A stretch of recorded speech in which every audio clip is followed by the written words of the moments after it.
Here we are at GMHQ. We're going to be evaluating our team, the Miami Dolphins.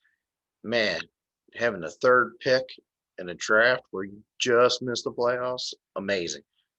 I've done an awesome job establishing draft capital. Pretty excited about that. I picked a great coach, and I'm doing a pretty damn good job. Now, there's a couple things we got to fill out. We got to get it to where we come true contenders. You guys know where that is. It's either Tua or franchise quarterback. Put it there. I mean, we know how that goes. We're pretty much in that position. We got to get some explosion on offense. Our offense is lack of explosion. Running backs did pretty good last year. I was pretty surprised. We evaluated some talent. We found some stuff there. Hey, pretty excited about what we found in Gaskin. Gaskin had a pretty good year. Some injuries kind of derailed that a little bit. It's pretty exciting there. So you can see on my board where we kind of fit, what kind of my options are here, what I'm leaning towards early in the off season. So let's not cut around it. We need playmakers, and we need to evaluate whether Tua is our man or not, because we can do a lot with Tua. I mean, I'm excited about Tua. I think Tua has a great opportunity to be a franchise quarterback, but I think there's some better options. Obviously, I wanted Burrow. You guys heard all the stories. Yeah, I was trying to trade picks to get up to Burrow. That's where I thought the best quarterback in the draft was. I think we have some better options here this year. I mean, I think Tua can be a franchise quarterback, but I'm always looking for elite. If we can get a good deal that helps our team, hey, you've seen the deals I made. Maybe I'll fleece the Texans some more.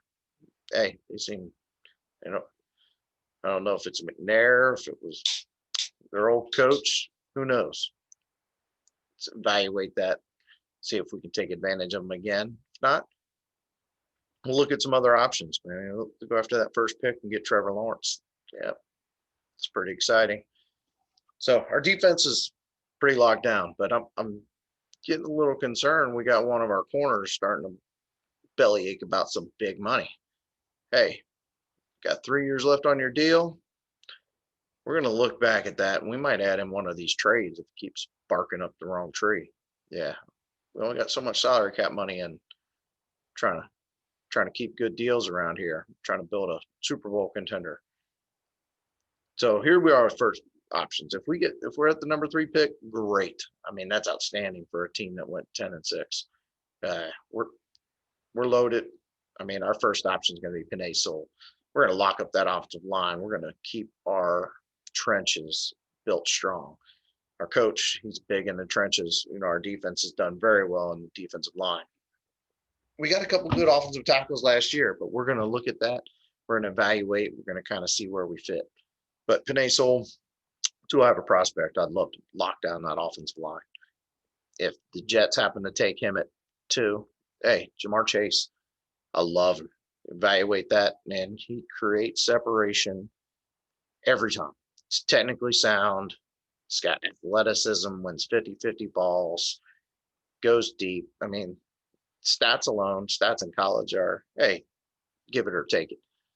But if you watch the film, he's breaking loose, he's creating space, uses his hands well, plays physical, everything you're going to love about a wide receiver. People tend to forget about him because he didn't play last year. Go look at his sophomore year. He was only a sophomore at the time. He's blowing people out of the water. And you're talking, he's playing against some pretty high-level corners there. So take a look at the film. No problem with him at number 2. Only have to have 2 options. Penei Sewell, obviously, is the highest graded tackle we've had in a while. Jamar Chase would be super excited. We need playmaking. He's a playmaker. Drafting at 3 is a luxury for a 10-16. However, this trade with Deshaun Watson, I know you guys hear all the news reports. I think we're the only team that can make it happen. We have draft capital. We have Tua. We have what Houston needs. Houston needs their draft picks back. Those were bad trades. Good on our part, bad on their part. So will we use that eventually against them? I know they keep saying the Texans have all the leverage. What leverage? Deshaun Watson's got a no-trade clause. He wants to come to Miami. Who wouldn't want to come to Miami? First off, our football team is loaded. We got a couple holes to fill, but we also have salary cap space. 2, it's Miami. Who doesn't want to be in South Beach? We got a great market. And for what he's complaining about with Houston, the black coach, you know what I mean? We're already there. So we can make this trade happen. And I believe we're the only team in the NFL with the resource to make it happen without giving up immense amount of draft capital for the future. So we would get Deshaun Watson. We're going to give him Tua, the 3rd pick, the 36th pick, and next year's 2nd round pick. We still have a 1st and a 2nd round pick. We're good. No issues there.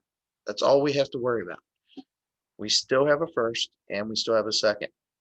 Next year, when we're 12-4, that 2nd round pick is going to be almost a 3rd round pick. Deshaun Watson, we're going to get Tua up. We're going to give the 3rd pick up, the 36th pick up, and next year's 2nd. I think this is a no-brainer deal. Deshaun Watson's unhappy. We'll make Deshaun happy here in Miami. You know what I mean? We can bring him to South Beach, create a bigger platform for him, and put him on a better football team. He made the Texans better before, and they just kept getting rid of his pieces. We're going to add pieces and give him back that great defense he had when he was at Houston. Yeah, immediate contender. Changes the whole ball game. Although, we'll see. We'll see if we can convince Houston that's what's best for him. Our second option as far as trades. Tua for Trevor Lawrence. I don't know. We would upgrade at the same time giving Jaguars some draft capital. I mean, and a franchise quarterback. We're not saying Tua is not going to be a franchise quarterback. We believe Trevor Lawrence has more upside. So we're going with the upside play here. With our team, we believe we can build it and Trevor Lawrence can succeed right away.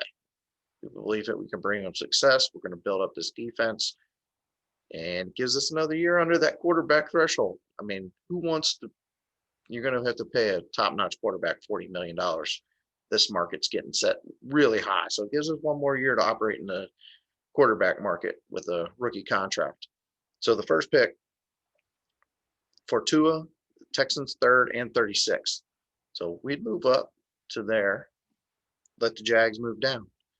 Again, we still have a 1st round pick and a 2nd round pick. We'll give up some draft capital to move up for Dexter Lawrence. I believe he's a better prospect and has a better ceiling than Tua. I'm not down on Tua, but Lawrence has a higher ceiling, and we're going to push for that higher ceiling because we're trying to win Super Bowls here. We're not shooting for playoff appearances. We've developed way too much talent. We have too much of a good foundation not to be shooting for Super Bowls. So that's kind of where we're at. Let's take a look at here real quick on